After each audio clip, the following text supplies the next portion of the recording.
Imagine a place hidden underground, sealed for decades, buried under layers of concrete, time, and silence. A secret Nazi bunker built in the darkest days of the Third Reich remains intact as if the clock had stopped in 1945. Strategic maps, rusted military beds, forgotten documents, all frozen in time. What was planned here? Who inhabited it? What secrets does this subway shelter still whisper? Today we will explore the mysteries of one of the last hidden vestiges of Hitler's regime, a place where history is not only read, it is breathed. Secret Nazi bunker found. What they found inside shocked the whole world. During recent exploration work in Central Europe, a team of archaeologists discovered a series of World War II German bunkers that had been forgotten for decades. Although other similar structures had been found in the past, the contents found in these shelters surprised even veteran historians. These discoveries not only provide new information about the activities of the Third Reich in the final stages of the war, but also reopen questions that until now had remained unanswered. Maybach I and II, the High Command bunkers. While the Eastern Front was collapsing under the advance of the Red Army, in the heart of the Third Reich, just 20 kilometers south of Berlin, near the town of Zossen, stood one of the most strategic nerve centers of the Nazi military apparatus, the Maybach I and Maybach II complexes. Despite their proximity to the capital, these enclaves were as discreet as they were vital and for years operated virtually invisible to the enemy's eyes. Built between 1937 and 1940, both complexes were designed as secret headquarters for the German Army High Command, OKH, and the Wehrmacht High Command, OKW, respectively. Maybach I, completed in 1939, consisted of 12 three-story buildings, carefully camouflaged to look like residential dwellings, with gable roofs and surrounding gardens. This deceptive design was primarily intended to prevent Allied reconnaissance aircraft from identifying the true function of the site. However, the true essence of the complex was hidden underground. Beneath these fake houses stretched a sophisticated two-level subway system built with thick layers of reinforced concrete designed to withstand bombardment and ensure operational continuity even under attack. The complex was equipped with drinking water wells, ventilation systems with gas filters, encrypted communications rooms, command centers, and diesel generators capable of providing power during long periods of isolation. Nazi engineering spared no resources in its construction. Everything was designed to allow for a prolonged war and to keep the highest military authorities safe. Maybach II, completed in 1940, was a functional replica of the first. It had 11 above-ground buildings with the same residential suburban appearance and a similar subway infrastructure. The OKW, the Supreme Command of the German Armed Forces that coordinated the various fronts under Hitler's direct supervision, operated there. Both complexes were conceived not only as command centers, but also as networks for logistical coordination, military intelligence, and immediate strategic response. In addition to these two military hubs, there was a third crucial element, the Zeppelin bunker. Built between 1937 and 1939, this radio espionage center was one of the most advanced communications infrastructures in the Reich. It consisted of an elongated building with double track, ideal for trains and armored transport, a three-story annex, and an extensive network of tunnels that connected it directly with Maybach I and II. From there, it was possible to intercept, encrypt, and relay radio signals, coordinate counter-espionage, and issue encrypted orders to the front. The Zeppelin was not only a technical node, it was a symbol of the absolute control that the regime intended to exercise over every military movement.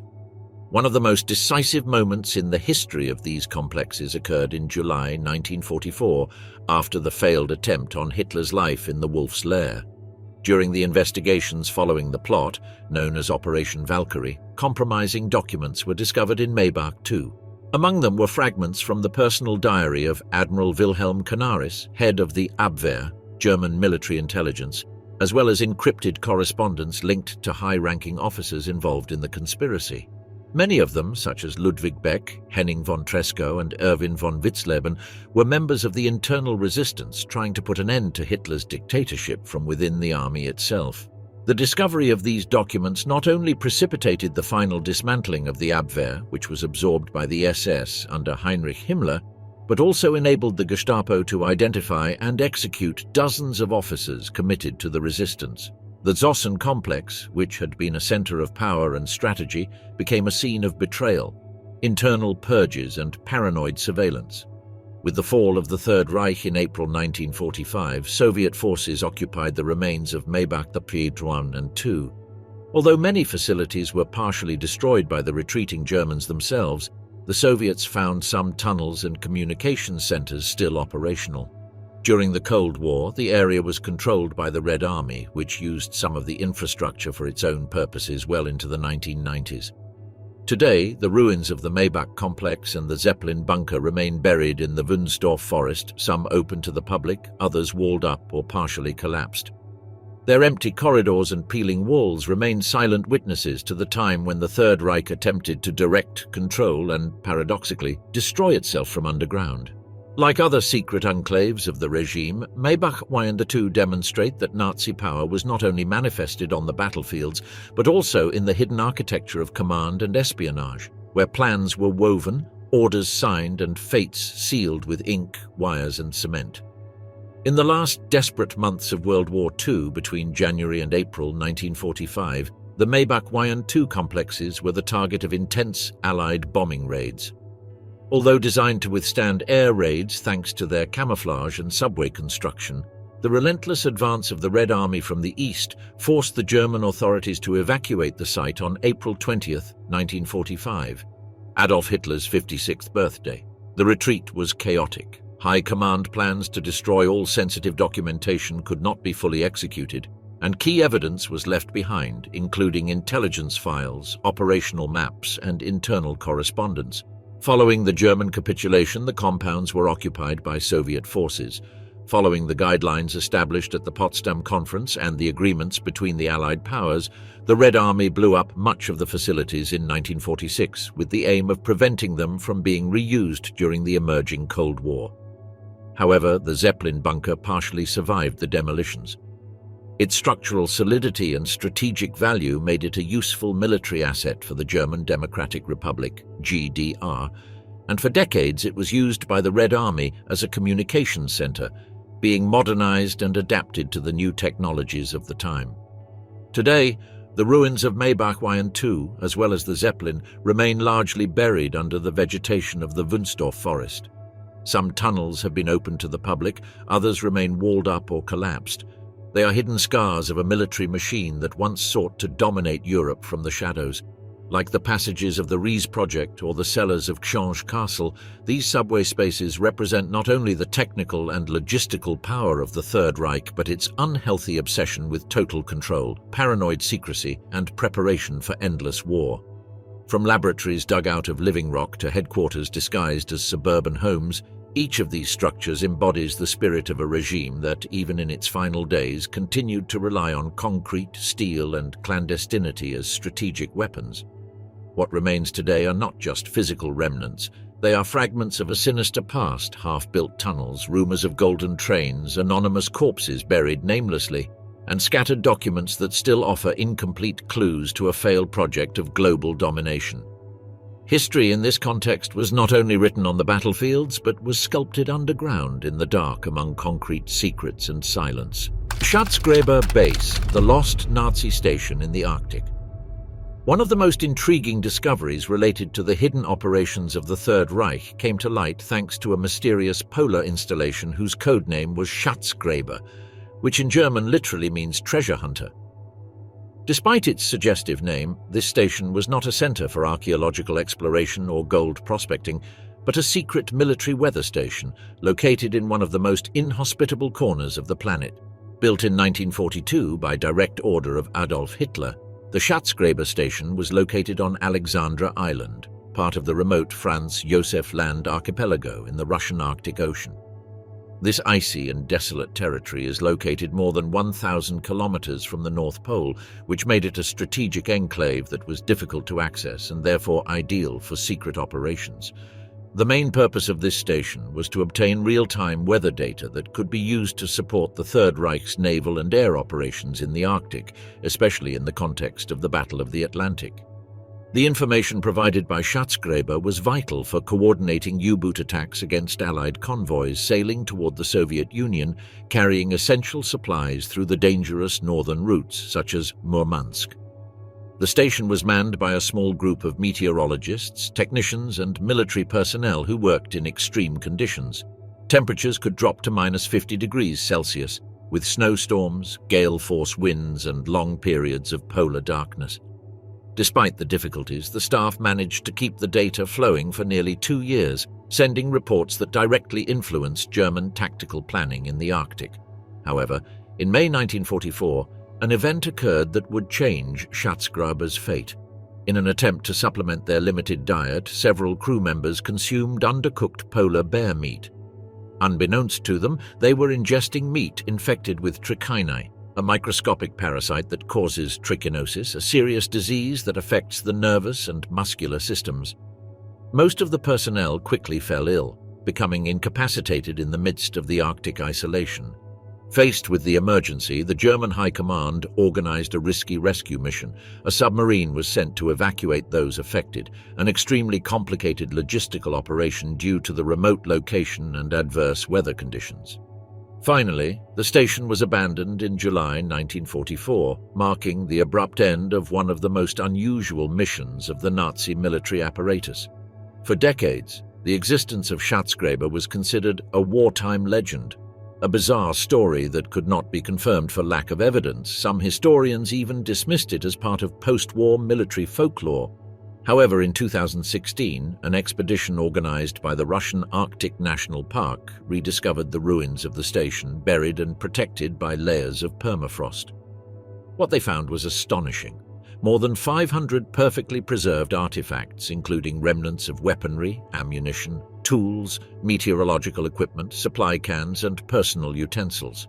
The permanent freezing of the ground had acted as a natural freezer, preserving the station as if it were a time capsule detained since its abandonment.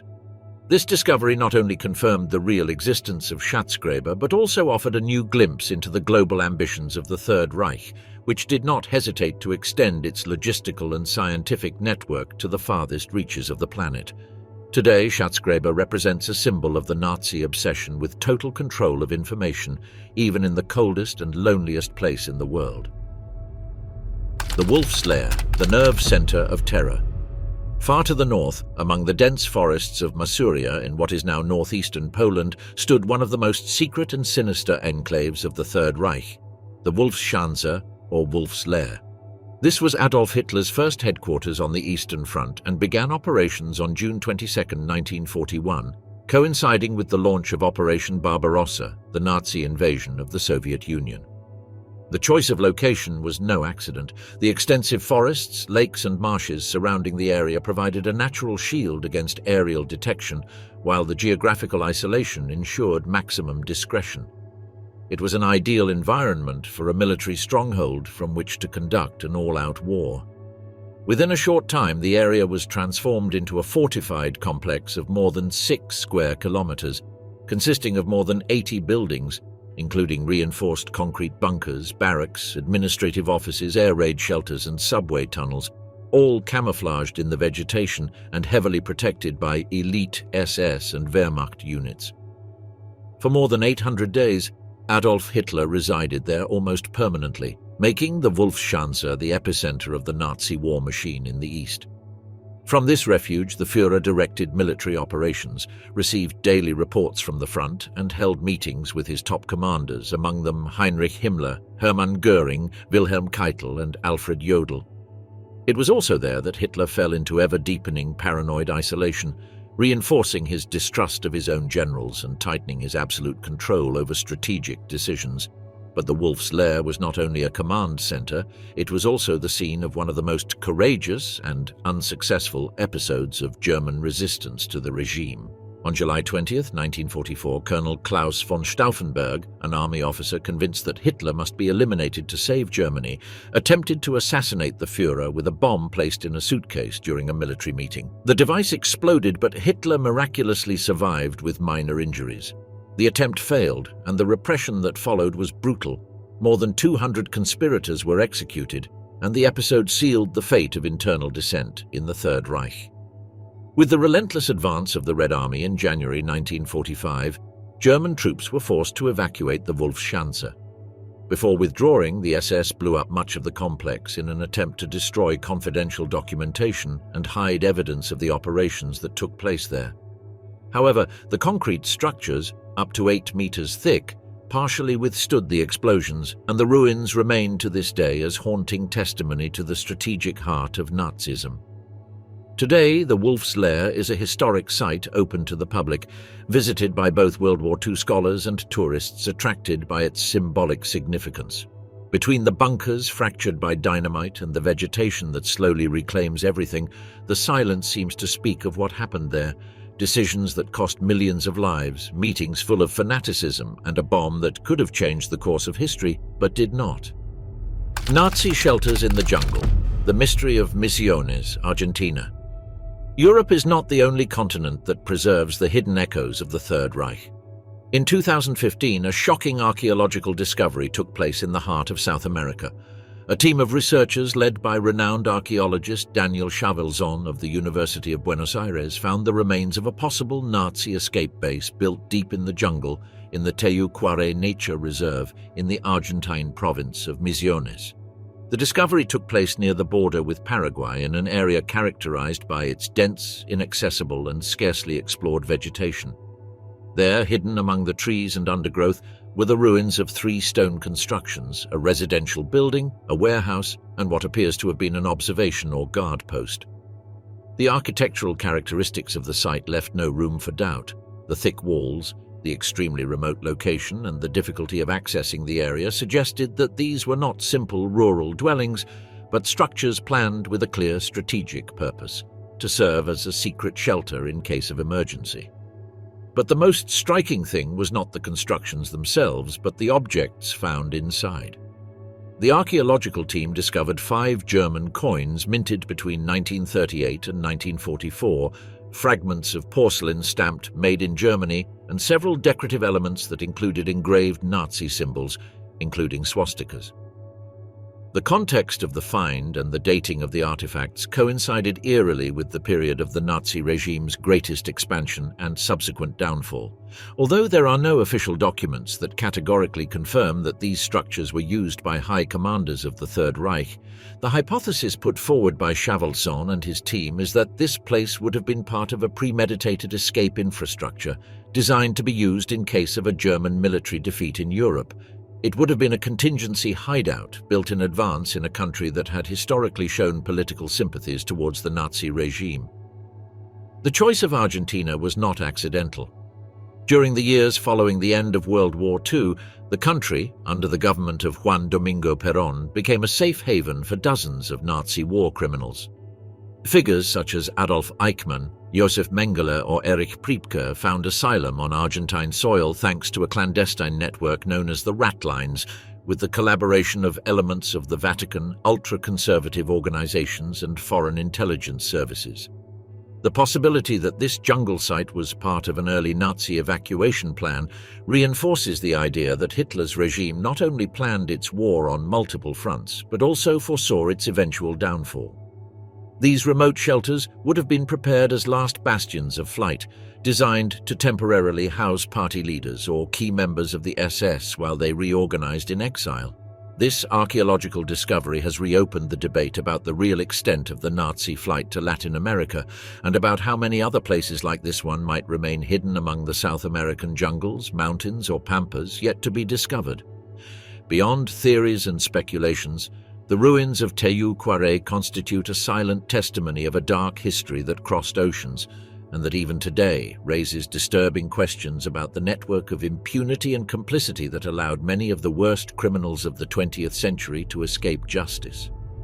A network of safe havens and secrets. These findings, both in the frozen Arctic regions and in the South American jungles, reveal a disturbing level of strategic foresight on the part of the Third Reich.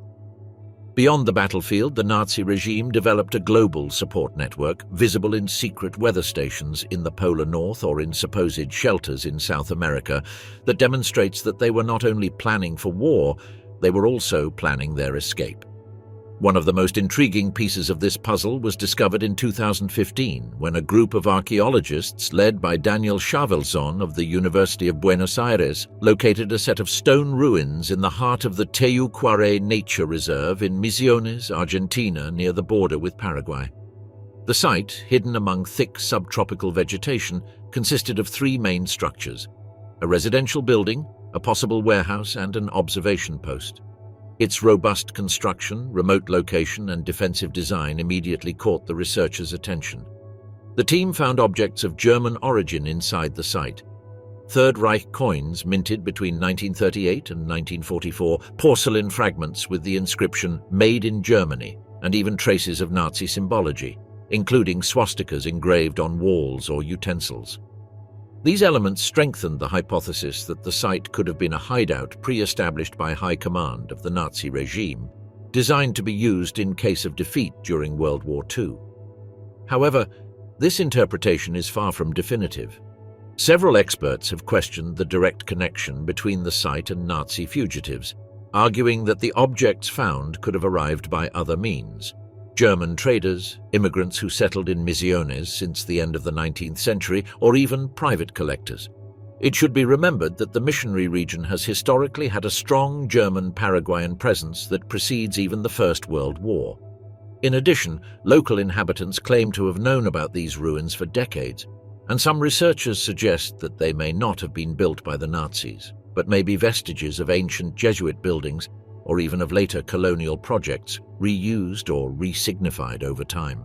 Despite the doubts, the proximity to Paraguay, a country that formed part of the clandestine Nazi escape routes known as rat lines, fuels theories about a broader escape infrastructure planned in advance and supported by certain governments or post-war ideological networks.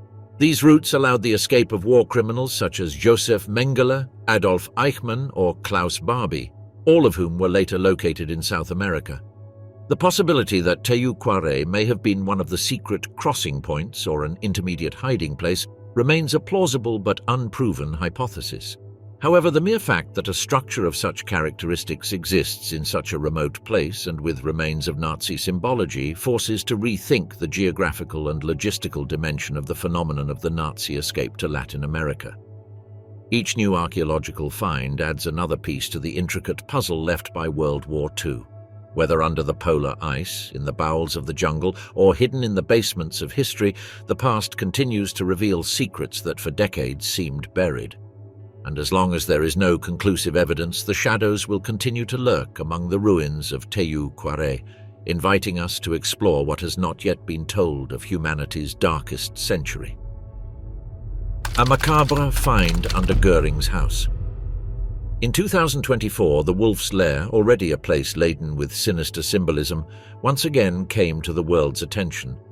What was once the nerve center of Adolf Hitler's military power in the East became 8 decades later the scene of a disturbing archaeological find, casting new shadows on the dark legacy of the Third Reich. During excavations organized by the La Tebra Foundation, a team of archaeologists worked on the grounds where the complex's high-ranking dwellings once stood. In particular, they focused on a structure that, according to historical records and local testimonies, would have been one of the personal residences of Hermann Goering, the all-powerful commander-in-chief of the Luftwaffe and one of the most influential and feared figures of the Nazi regime. What began as a routine check quickly turned into a shocking discovery. Less than 10 centimeters deep, just beneath the time-worn wooden floor, archaeologists found a clandestine grave. There, carefully hidden, lay 5 human skeletons, 3 adults, an adolescent, and an infant, possibly a baby. The most chilling aspect was their condition. All the bodies lacked hands and feet and no clothing. Personal objects or documents that could help identify them were found in the vicinity. The scene paralyzed even the most seasoned specialists. The images of the discovery leaked to the press provoked a wave of international reactions, from astonishment to indignation. Soon, questions multiplied. Who were these people? Why were they mutilated? Were they prisoners secretly executed on orders from the Nazi leadership, or perhaps refugees who tried to hide and were discovered? The regional prosecutor's office in Kętrzyn, Poland, took up the case and opened a formal investigation. Polish authorities initiated a meticulous forensic analysis of the remains using carbon dating techniques, genetic studies, and comparison with international databases of missing persons from World War II. However, to date, it has not been possible to determine either the identity of the victims or the specific cause of their deaths, nor has any documentation been found in the military archives that alludes to executions in that specific place, which has given rise to all kinds of theories, from covert murders of collaborators or traitors to occult rituals to exemplary punishments within the ranks of the regime itself. The silence of the documents contrasts with the eloquence of the bones. This macabre discovery reopens questions about how many crimes remain hidden in the bowels of the former Third Reich, and how the physical traces continue to defy the official narrative. Today, the Wolf's Lair is not only a site of memory and tourism, but also an active arena for criminal and historical research where the past refuses to be buried. The discovery under Göring's house is a reminder that the violence of Nazism did not end with the war, but that its scars still lie underground, waiting to be revealed. Project Rees, the giant buried in the bowels of Silesia. Between 1943 and 1945, when the Third Reich was beginning to feel the pressure of the Allied advance on all fronts, one of its most secret and colossal projects took shape in the Owl Mountains, Gory Soe, southwest of present-day Poland. Codenamed Rees, German for giant, the plan involved the construction of a vast network of subway facilities dug directly into the living rock, many of them beneath the historic castle of Książ, then part of German Lower Silesia. From the beginning, the project was surrounded by an aura of extreme secrecy. It was overseen by the TOT organization, a paramilitary engineering entity working in the service of the Nazi regime, and employed thousands of prisoners from concentration camps, many of whom perished due to the inhumane working conditions, endless working hours, malnutrition, disease, collapse, and brutal punishment. The Gross Rosen concentration camp itself established nearby subcamps to supply slave labor for the project. To this day, the exact purpose of Rees remains unclear. There is no official documentation detailing its ultimate function, as many related files were intentionally destroyed in the final days of the war. However, researchers have proposed several theories. And subway headquarters for Hitler and the Nazi elite, from which the conduct of the war could continue even under aerial bombardment. Hidden industrial facilities for the production of advanced weapons or components for V-2 missiles and other classified projects. Secret laboratories where experimental scientific research would have been carried out, including the alleged development of so-called Wunderwaffe, miracle weapons, such as the Hortenho Tu-29 jet aircraft, or even more speculative theories related to technologies not yet fully understood. What is certain is that the dimensions of the complex were titanic. At least 7 main sites have been identified: Osuka, Włodarz, Rzeczka, Sokolec, Długowice Gorn, Sobon, and the aforementioned Książ Castle. Some tunnels reach several kilometers in length, with corridors, chambers, ventilation ducts, and concrete platforms that show an astonishing level of engineering. However, the project was never completed, probably due to a shortage of resources and the accelerating Soviet advance in 1945. The combination of monumental scale, absolute secrecy, and abrupt abandonment has made Rees fertile ground for speculation. Over the decades, tales have emerged of ghost trains loaded with Nazi gold, of treasures looted from Europe hidden in secret chambers, and even of confidential Third Reich documents buried in collapsed tunnels. While many of these stories border on myth, the fact that much of the complex remains inaccessible or blocked off keeps alive the possibility that there are still secrets buried in its bowels. Today, some sections of the Rees project can be visited by the public and have been the subject of extensive archaeological research, but many galleries remain unexplored. Polish authorities and military history experts continue to evaluate the possibility of recovering or excavating new sections, although the danger of cave-ins and uncertainty about what might be found mean that every step must be taken with extreme caution. These discoveries, from South American jungles to Arctic glaciers, from Polish forests to the bowels of mountains, demonstrate that World War II was fought not only on the visible fronts, but also in the shadows, underground, in secret laboratories, in fortified barracks, in hidden weather stations, and in shelters designed for the eventual defeat of the regime. Each new archaeological find adds another piece to the puzzle of history. Although the board is still incomplete, the tunnels of the giant, the skeletons under the wolf's lair, the Arctic station of Schatzgräber, and the ruins of Teyuquare allow us to peek into the hidden plans of the Third Reich, those that prepared not only world domination, but the survival of its leaders and darkest secrets beyond the fall. And they also remind us of something more disturbing. History is not dead. It is still there, hidden under layers of stone, earth, and silence waiting to be unearthed. Project Ries, the giant buried in the mountains. The location of Project Ries in the Owl Mountains in Lower Silesia, then German territory, now in Poland, was not chosen at random. The mountainous, rugged, and difficult-to-access terrain offered ideal conditions for concealing strategic operations and protecting them from Allied aerial bombardment. The natural topography provided not only perfect camouflage, but also the necessary isolation for one of the most secret and enigmatic projects of the Third Reich to be developed far from the eyes of the outside world. The Nazi regime used thousands of concentration camp prisoners for its construction, especially from the nearby Gross-Rosen camp, as well as forced laborers brought in from the occupied territories of Europe. The conditions to which were subjected were absolutely inhumane. Extreme cold, exhausting workdays, precarious food, untreated epidemics, and a brutal surveillance exercised by both the SS and the civilian supervisors of the Todt organization. Many died buried in the tunnels, crushed by rocks, weakened by starvation, or executed for surrendering to exhaustion. The mortality rate was extremely high, although the exact number of victims remains unknown to this day. What is certain is that their bodies, like their stories, were buried in the bowels of those mountains.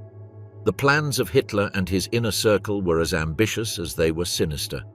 The project called for the creation of multiple interconnected subway complexes, vast facilities capable of housing headquarters, weapons factories, secret laboratories, and even residences for the Nazi elite.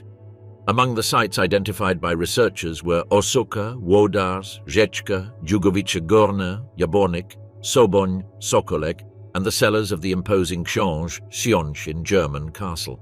In total, the planned area of the complex exceeded 190,000 square meters, but only a fraction was completed before the collapse of the Third Reich.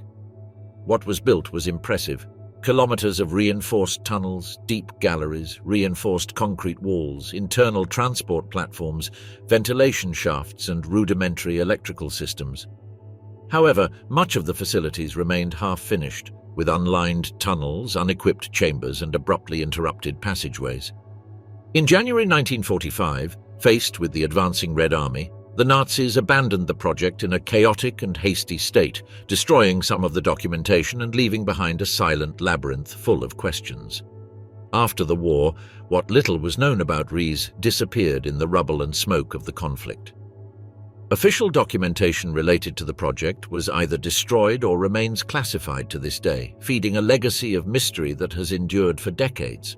In the absence of certainties came theories, and with them, the legends. Independent researchers, archaeologists, journalists, treasure hunters, Cold War spies, and even followers of conspiracy theories have toured the tunnels and cavities of Riesa trying to decipher its real purpose. Some claim that prototypes of the Wunderwaffe, the so-called miracle weapons with which Hitler hoped to change the course of the war, were developed there.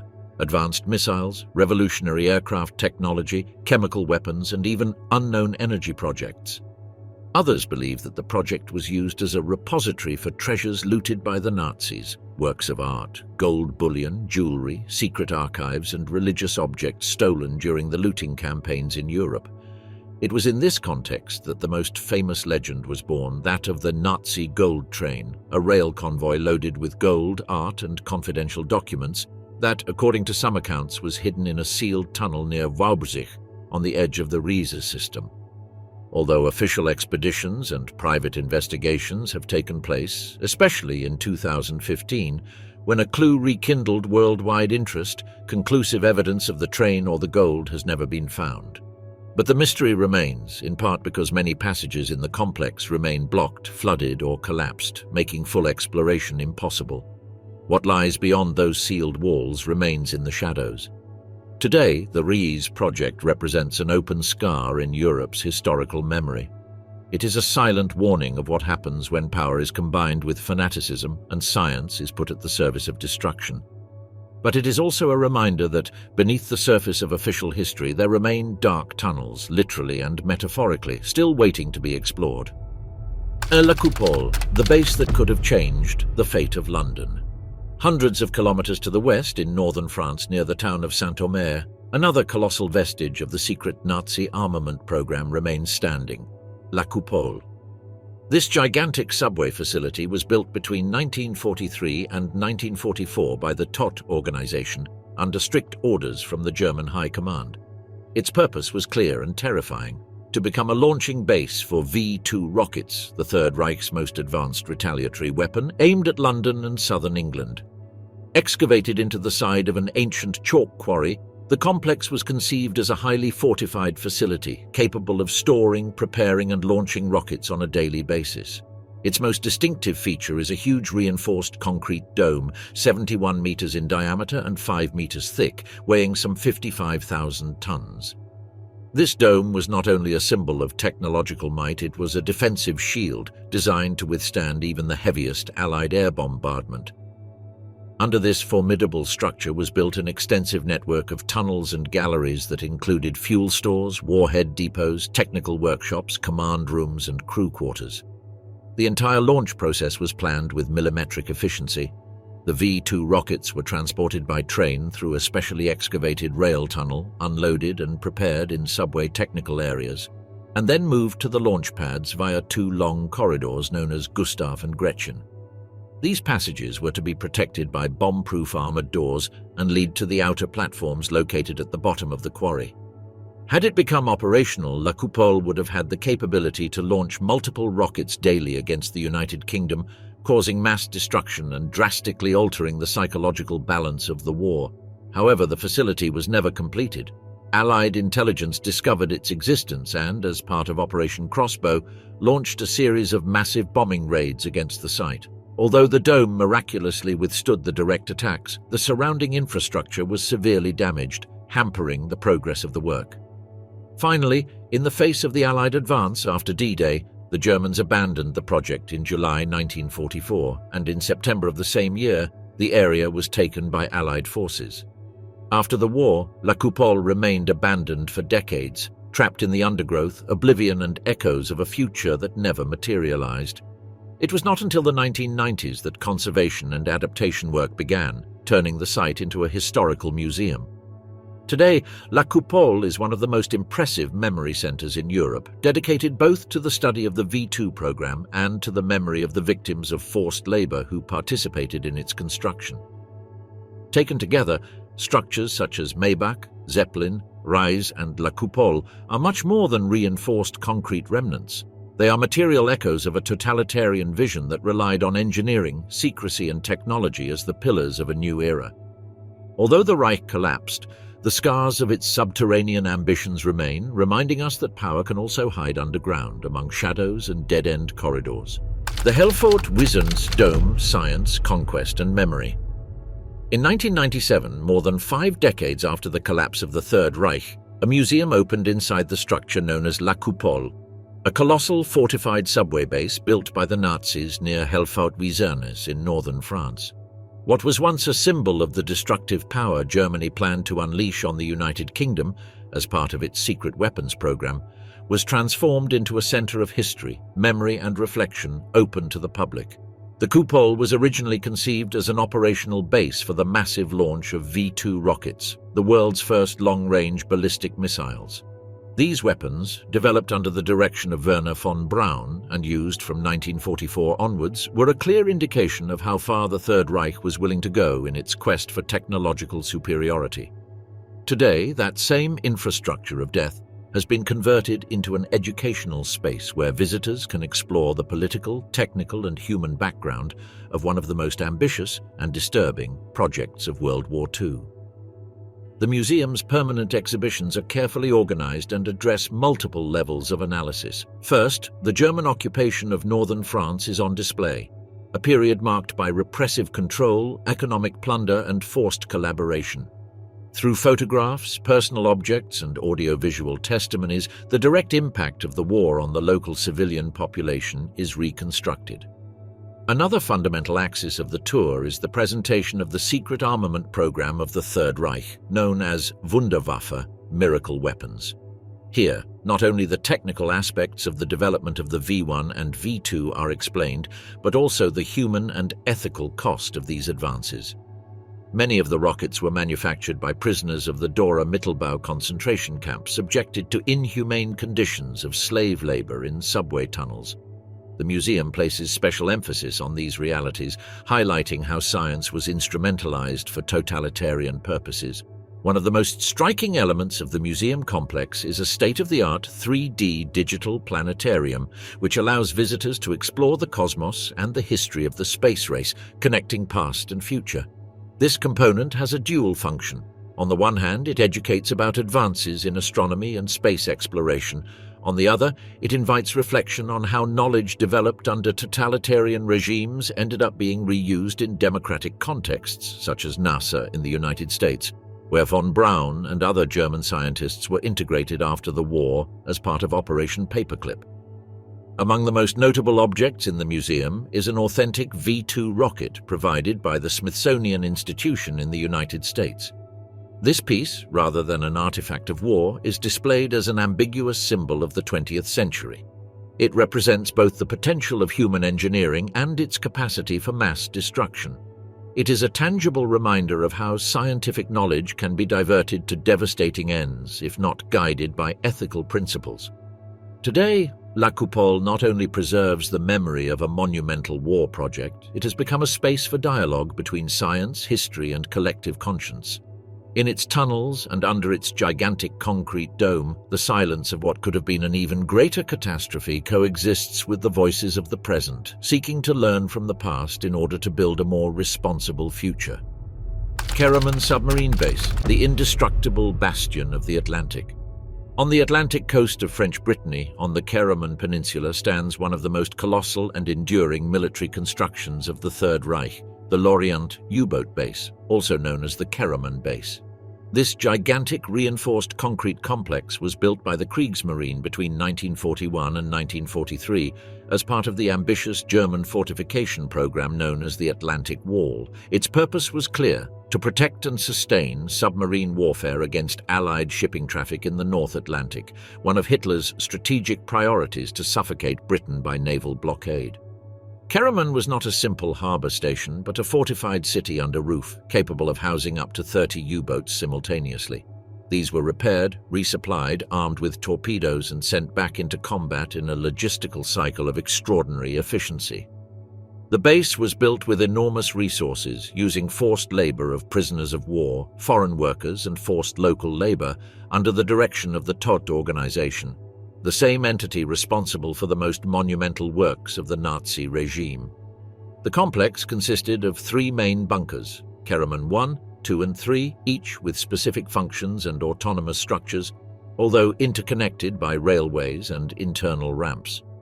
The walls of these shelters were more than 3 meters thick, and the roof of Karaman 3, the largest of the complex, reached more than 7 meters of reinforced concrete, which made it practically indestructible against conventional bombing. While the city of Lorient was reduced to rubble by Allied air raids in 1943 and 1944, the Karaman bunkers remained intact, protected by their imposing military architecture. Within its walls, complex operations were carried out under conditions of maximum security. The complex included dry docks, maintenance stations, torpedo stores, hydraulic cranes, independent power stations, mobile ramps, and sophisticated communication centers. From here, key submarine warfare operations were coordinated, many of them under the command of Admiral Karl Dönitz, head of the U-boat fleet and Hitler's successor in the last days of the Third Reich. Karaman became a symbol of German logistical power and also a priority target for the Allies, who attempted to neutralize the base with heavy bombing without significant success.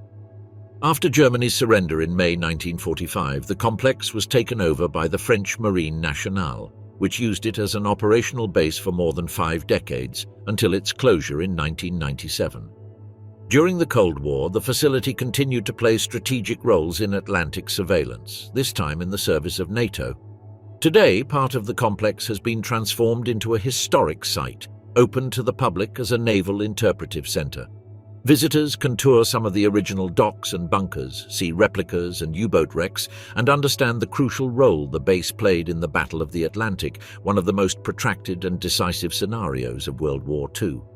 Karaman is not just a military relic, it is a concrete capsule encapsulating the industrial logic of total war, where engineering, organizational brutality, and architectural resistance reflect the Nazi model of domination. In its walls, one can still hear in silence the echo of submarine engines, encrypted orders and farewells without return.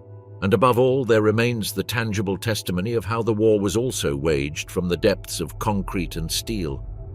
Kohnstein, the Laboratory of Shadows. The Kohnstein Hill in the German state of Thuringia, near the town of Nordhausen, hides beneath its surface one of the darkest pages of the link between advanced technology and human barbarism. What began as a simple gypsum mine operated by the chemical company Badische Anilin und Soda Fabrik, BASF, in 1917, was transformed over the decades into a veritable laboratory of horror. During the 1930s, the Nazi regime became interested in the hill because of its stable geology and strategic location, and delegated its control to the Wirtschaftliche Forschungsgesellschaft, WIFO, a civilian front for military development. The site became a subway storage facility for fuels and chemical materials, but its most sinister role came in 1943. That year, after Allied bombing raids on Peenemünde, where German secret weapons were being developed, the Nazi High Command decided to move production of its most ambitious projects to locations inaccessible by air. Thus was born the Mittelwerk complex, a subway industrial colossus excavated inside the Kohnstein Hill, in extreme conditions and with systematic cruelty. There, in a network of tunnels more than 20 kilometers long, thousands of units of the V-2 rocket were manufactured, the first intercontinental range ballistic weapon in history, a direct precursor of modern space technology. However, this technological breakthrough was built with slave labor. More than 60,000 prisoners passed through the Mittelbau-Dora concentration camp attached to the complex. The inmates worked more than 12 hours a day in tunnels with no ventilation, extreme temperatures, no natural light, and exposure to toxic gases, dust, explosives, and constant SS surveillance. The goal? To assemble the missiles the Third Reich hoped to use to turn the tide of the war. But the human toll was catastrophic. It is estimated that at least 20,000 prisoners died on site, either from exhaustion, disease, executions, or gallery collapses. The Mittelwerk complex, therefore, was not just a weapons factory, it was an industrial tomb, an engineering crime, a symbol of how science, perverted by ideological fanaticism and utter disregard for human life, can become a tool of extermination. There was no progress there, but a civilizational regression disguised as innovation. The same V-2 rocket that destroyed entire neighborhoods in London, Antwerp, or Liège was also a missile that contained inside it the suffering of thousands of anonymous souls. Today, the Kohnstein tunnels and the remains of the Dora camp have been preserved as memorials and museums. Visitors can walk part of the galleries, see the remains of the rockets, and read the testimonies of those who survived that subway hell. From the flooded corridors of Karaman to the unfinished platforms of Mimoyek and the hidden hangars of La Coupole to the death chambers of Mittelwerk, all these structures form a subway cartography of Nazi terror. They reflect the obsession with building an empire underground from which to drop bombs, hide secrets, and prolong a war that was already lost. More than ruins, these installations are concrete warnings. They teach us that knowledge, when separated from ethics, can be as lethal as any weapon, and that technical advances without humanity do not elevate man, they plunge him into darkness. Kohnstein and Mittelwerk, the subway factory of death. After the devastating Allied bombing of the research facilities at Peenemünde in August 1943, the Nazi High Command adopted an emergency measure that marked a decisive turning point in Hitler's secret war, moving all V-2 rocket production to subway locations, invisible to enemy radar and resistant to aerial destruction. This strategic decision, motivated by the need to protect one of the Third Reich's most ambitious and costly programs, gave rise to one of the darkest scenarios of World War II. One of the sites selected was Kohnstein Hill in the central German state of Thuringia. Under this hill there was already a system of tunnels dug in 1917 to extract natural gypsum, which was later reused by the WIFO organization for the storage of vital chemicals for the Nazi military industry. Among them was tetraethyl lead, an essential additive for aviation gasoline, without which the Luftwaffe would have been technologically depleted. The complex, ideal for its stable geology and relative proximity to key railway lines, became the new hidden heart of the Reich's war industry. Starting in September 1943, a covert company called Mittelwerk GmbH was created, whose mission was to organize the mass production of V-2 rockets inside the mountain massif. But technical ingenuity came at an abominable human cost. Just a few steps from the main entrance to the complex, the SS established the Mittelbau-Dora concentration camp, specifically designed to feed slave labor to the gigantic subway project. In this camp, more than 60,000 prisoners, among them Soviets, Poles, French, Jews, political resistors, gypsies and homosexuals, were forced to work in inhumane conditions with no ventilation, no natural light, no hygiene, and under the permanent threat of beatings, starvation, or execution. The Mittelwerk tunnel system reached colossal proportions. More than 250,000 square meters, 2 main galleries 1.8 kilometers long by 30 meters high, and 42 interconnected transverse corridors. Inside this underground hell, more than 5,000 V-2 rockets, the first intercontinental ballistic weapon in history, were assembled, but also components of the V-1 flying bombs, Fiesler Fi-103, and parts for the Heinkel He-162, one of the world's first jet fighters, hastily developed in the dying days of the regime, were produced. The complex was thus transformed into a futuristic weapons factory sustained by forced labor, a laboratory of horror that united advanced science and pre-industrial brutality. Mortality was shocking.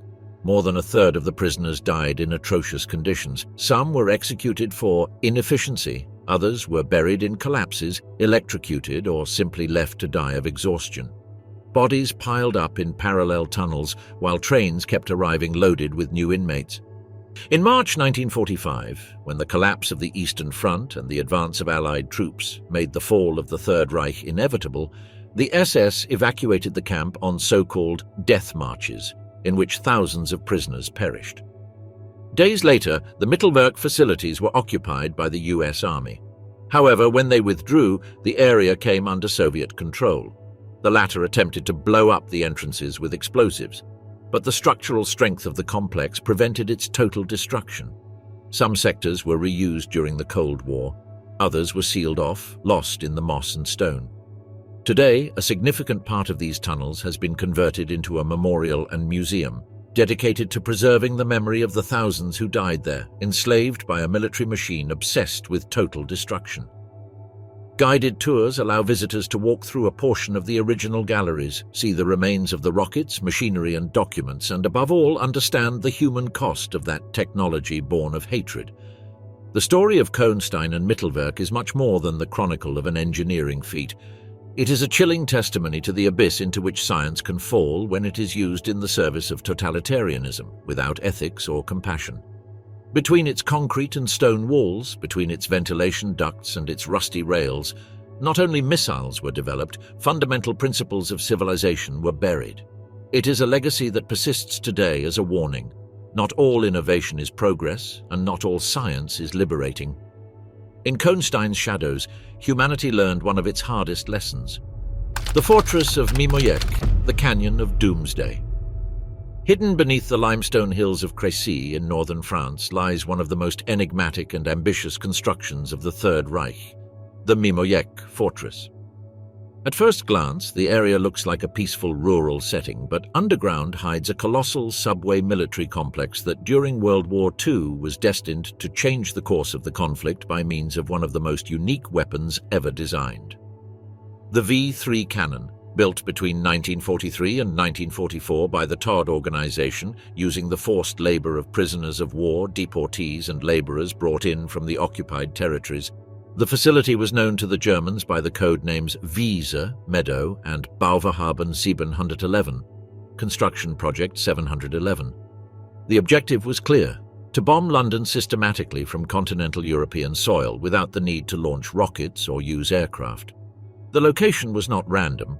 The chosen site was only 165 kilometers from the British capital in the region of Pas-de-Calais, allowing the target to be reached by ground artillery.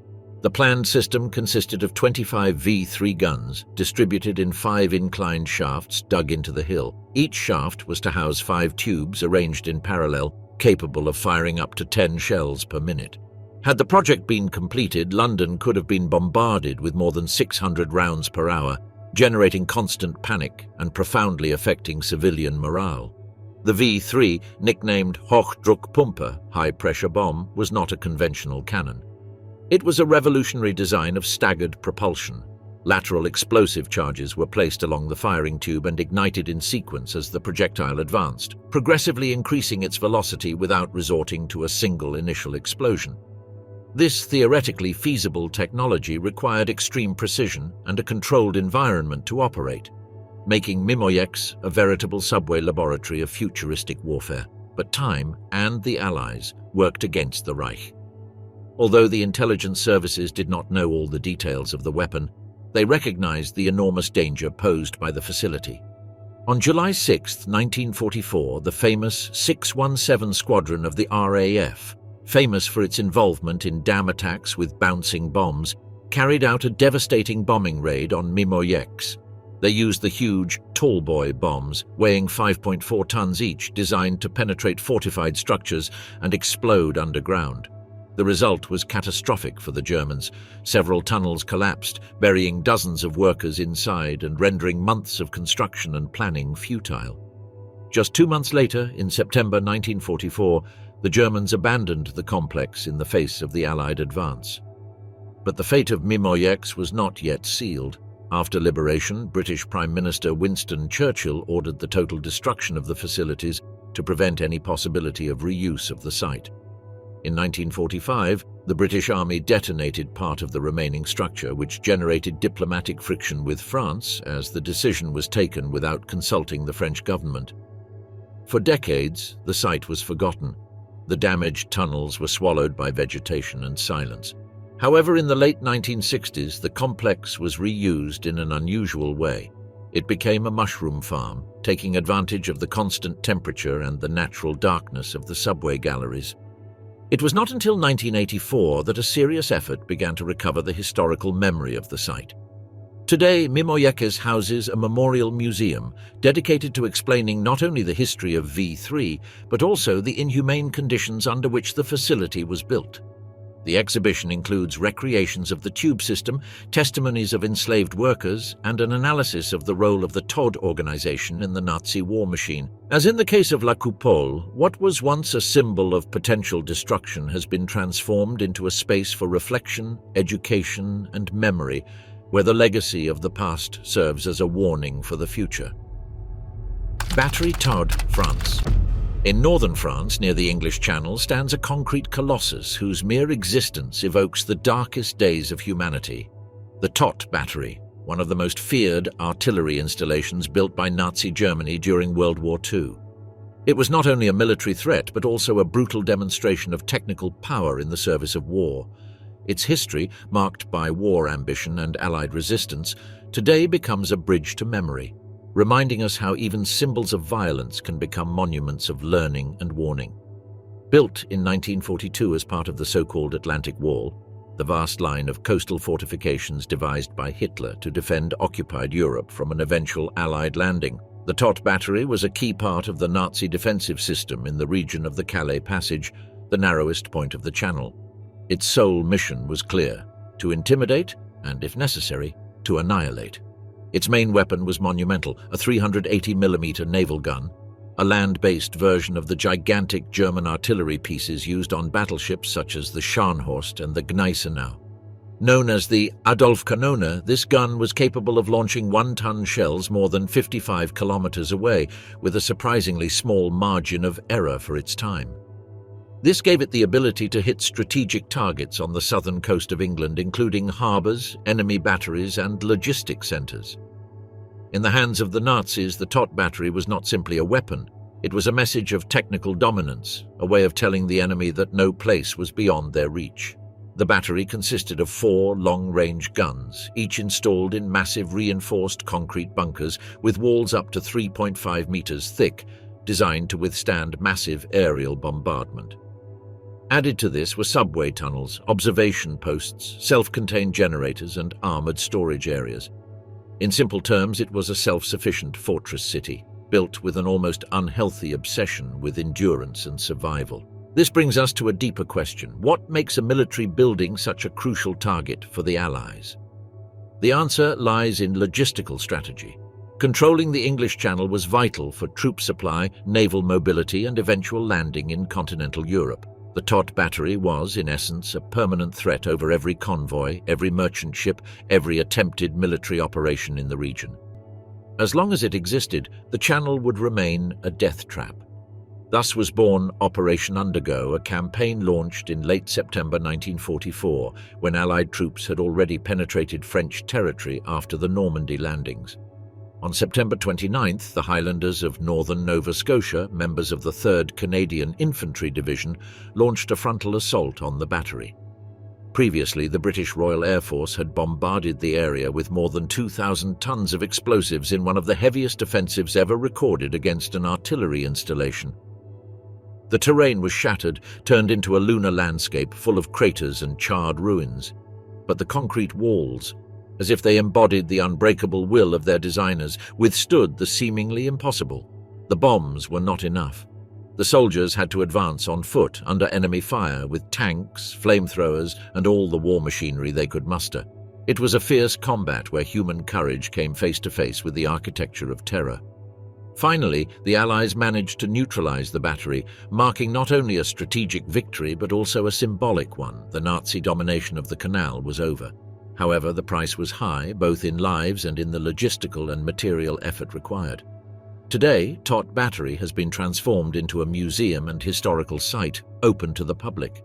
Its silent corridors, rusted cannons, and subway passages tell a story that goes beyond steel and concrete. They speak to us of how fanaticism can shape entire landscapes and how remembrance can resignify even the bleakest works of the past. Because ultimately the Tott Battery is no longer aimed at the enemy, but at our conscience.